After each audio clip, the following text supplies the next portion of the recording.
once knew a nigga whose real name was Willie Young. His primary concern was making $1 million, being the illest hustler that the world ever seen. He used to fuck movie stars and sniff coke in his dreams. I corrupted your mind at the age of 13. Nigga never had a father and his mom was a fiend. She put the pipe down, but for every year she was sober. Her son's heart simultaneously grew colder. He started hanging out, selling bags in the projects, checking the young chicks looking for hit and run prospects. He was fascinated by material objects, but he understood money never bought respect. He built a reputation because he could hustle and steal, but got locked once and didn't hesitate to squeal. Criminals he chilled with didn't think he was real. See, me and niggas like this have never been equal. I don't project my insecurities on other people. He feeding for props and addicts with pipes and needles. So he felt he had to prove to everyone he was evil. A feeble-minded young man with infinite potential, the product of a ghetto-bred capitalistic mental. Coincidentally, dropped out of school to sell weed, dancing with the devil smoke until his eyes would bleed. When he was sick of selling trees, he gave in to his greed.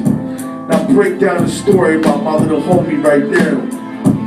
So Billy started robbing niggas, and he did and do to get his respect back in the eyes of his crew. Starting fights over little shit up on the block. Stepped up to selling mothers and brothers to crack rock. Working overtime, making money for the crack spot. Hit the jackpot, wanted to move up to cocaine. Fulfilling a Scarface fantasy stuck in his brain. Tired of them hood niggas treating them the same. He wanted to be major like the cutthroats and the thugs. But when he tried to step to him, niggas showed him no love. They told him any motherfucking coward can sell drugs. Any bitch nigga with a gun can bust slugs. Any nigga with a red shirt in front like the blood. Even Puffy smoked the motherfucker up in the club. But only a real thug would stab someone to the guy. Standing in front of them, staring straight into their eyes. Billy realized that these men were well guarded, and they wanted to test him before business started. Suggested raping a chick to prove he was cold-hearted. Now we got a choice between going back to his life or making money with made men up in his sight. His dreams about cars and ice made him agree. A hardcore nigga is all he ever wanted to be. So he met them Friday night at 2:45. Yeah. They rolled around the project slow while it was raining, smoking blunts, drinking and joking for entertainment, till they saw a woman on the street walking alone, 3 in the morning coming back from work on their way home. So they quietly got out the car and followed her, walking through the projects, the darkness swallowed her. They wrapped the shirt around her head and knocked her onto the floor. This is it, kid, now you got your chance to be wrong. So Billy yoked her up and grabbed the chick by the hand, dragged her into a lobby that had nobody there. Struggled hard, but they forced her to go up the stairs. Got to the roof and then they held her down on the ground, yelling, "Shut the fuck up, stop moving around." Her shirt covered her face, but she screamed and clawed. Billy stomped on a bitch till he broke in her jaw. Dirty bastards knew exactly what they were doing.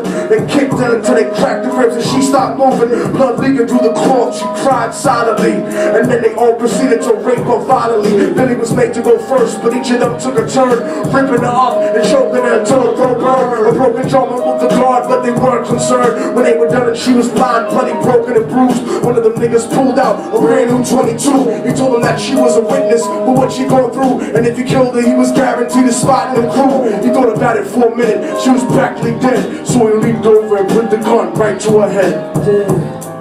And now I have to end my story for each and every one. Right before he pulled the trigger and ended her life, he thought about the cocaine with the platinum and ice, and he felt strong standing alone with his new brothers. Knocked the gap to her head and pulled back the shirt cover, but what he saw made him start to cringe and stutter, cause he was staring into the eyes of his own mother. She looked back at him and cried cause he had forsaken her. She cried more painfully, and when they were raping her, his whole world stopped. He couldn't even contemplate his corruption had successfully changed his fate.